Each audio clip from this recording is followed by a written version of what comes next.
شروع اللہ کے نام سے جو بڑا مہربان اور نہایت رحم فرمانے والا ہے۔ ایک شخص نے آپ صلی اللہ علیہ وآلہ وسلم سے قیامت کے بارے میں پوچھا تو آپ صلی اللہ علیہ وآلہ وسلم نے فرمایا، تو نے قیامت کے بارے میں کیا تیاری کر رکھی ہے؟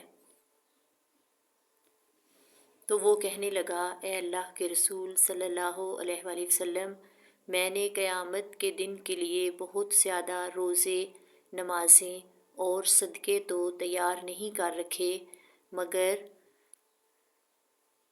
البتہ اللہ تعالیٰ اور اس کے رسول صلی اللہ علیہ وآلہ وسلم سے محبت ضرور کرتا ہوں۔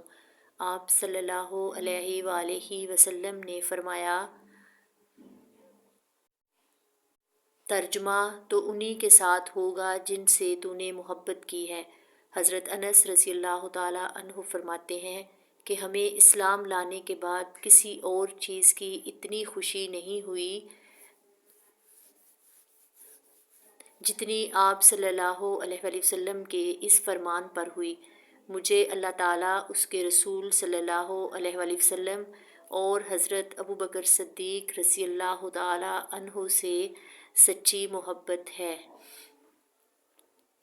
لہٰذا مجھے امید ہے کہ میں ان کے ساتھ ہوں گا، اگرچہ میں نے ان کے جیسے نیک کام نہیں کیے۔ صحیح مسلم 2636۔ نبی کریم صلی اللہ علیہ وآلہ وسلم نے فرمایا، تم میں سے کوئی شخص اس وقت تک مومن نہیں ہو سکتا جب تک میں اسے اس کی اولاد، والدین اور تمام لوگوں سے زیادہ محبوب نہ ہو جاؤں۔ صحیح بخاری نمبر 15۔ اللہ تعالیٰ کا ارشاد ہے، ترجمہ، آپ صلی اللہ علیہ وآلہ وسلم فرما دیجئے، مسلمانوں، اللہ کی اطاعت کرو اور اس کے رسول صلی اللہ علیہ وآلہ وسلم کی اطاعت کرو۔